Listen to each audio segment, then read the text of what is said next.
dikembangkan akhirnya menjadi sebuah masjid atau musola tuh masjid? Ya, Bisa jadi cerita?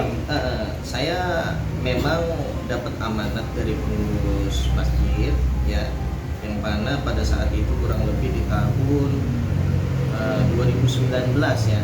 Kalau memang dibuka arsipnya sih jelas di situ luasnya berapa gitu kan.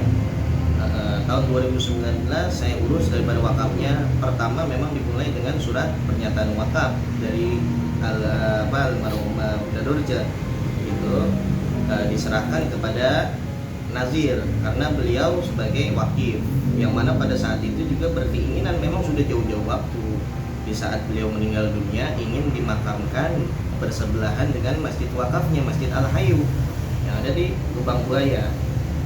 Kalau untuk luas, saya memang harus dibuka ya arsipnya, kurang lebih ada 300 meteran ada, kurang lebih ada 300 meter. Pada saat diurus itu bangunan udah ada Ustaz? Sudah, bangunan sudah ada ya, diberi nama Masjid Al-Hayu. Memang posisinya ada di Lubang Buaya, ada di tengah-tengah masyarakat posisi bangunan itu. Yang memberikan nama Masjid Al-Hayu itu? Kalau itu saya kurang paham ya sejarahnya. Di situ kan ada pengurusnya Pak Haji Kasno ya, kemudian ada Ustadz Anan ya.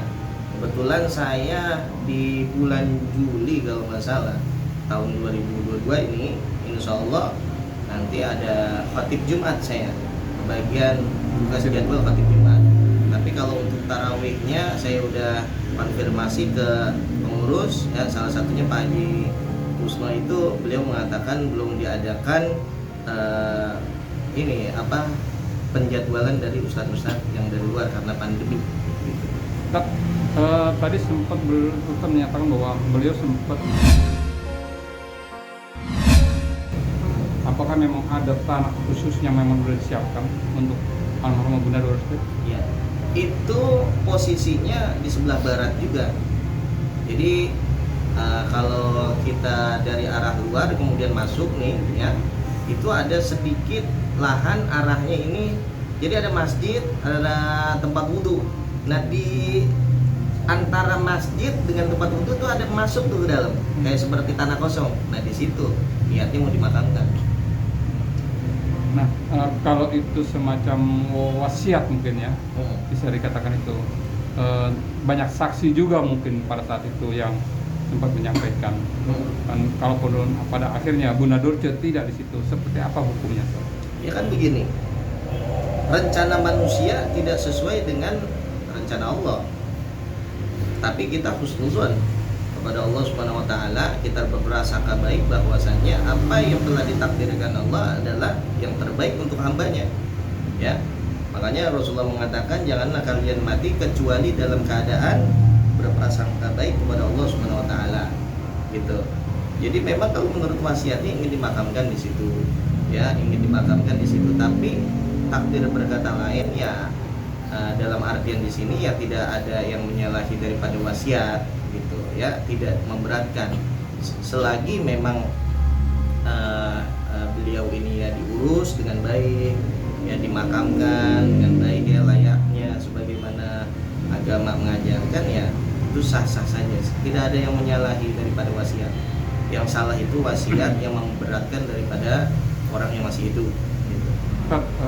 Seperti apa sih sosok Bunda Dorce di mata kalau orang yang membangun masjid, rumah Allah di dunia, akan disiapkan istana ya. Ya beliau itu yang saya tahu sangat antusias dengan, terutama ya, dengan nasib kaum muslimin gitu, sehingga kan buktinya kita tahu beliau tuh punya masjid kan, Masjid Al-Hayu. Jadi beliau ini memang orangnya dermawan, orangnya baik. Ada beberapa anak yatim juga yang memang diurus sama beliau juga gitu, sangat memperhatikan daripada para asatidz, ustadz-ustadz. Jadi orangnya baik lah ya. Terkait masjid itu ada rencana pembangunan untuk lebih ditingkatkan atau apa, sempat terlontar dari Bunda Dorce juga? Ya kalau Kapasitas masalah itu penambahan. sebenarnya yang berhak menjawab internal dari pengurus masjid, DKM ya. ya dari DKM-nya. DKM lebih paham, kalau saya kan hanya sebatas untuk saat itu membuatkan daripada surat pernyataan wakaf dari Bunda Dorce kepada Nazir.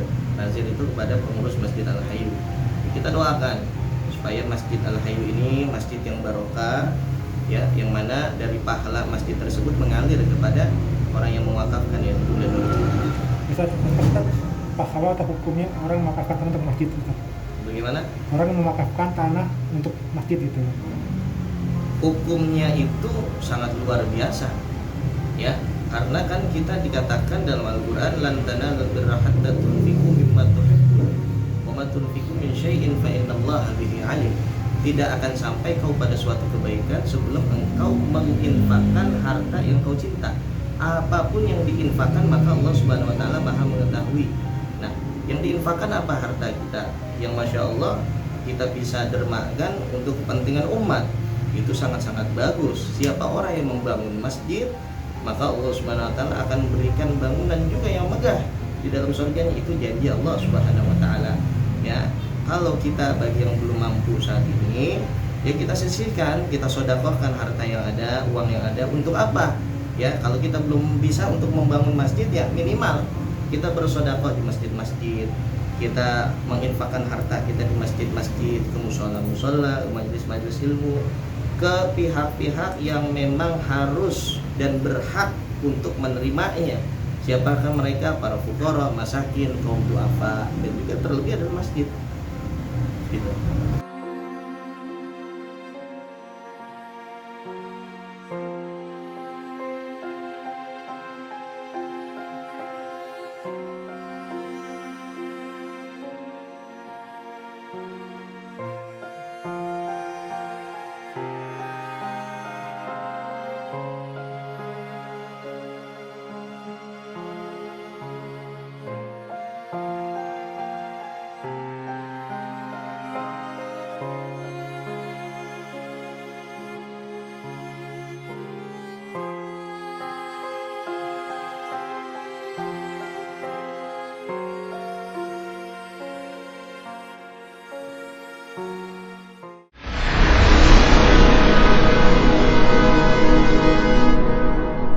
Jadi jangan lupa untuk subscribe Cumi Cumi. Ditekan ya tombol lonceng merahnya.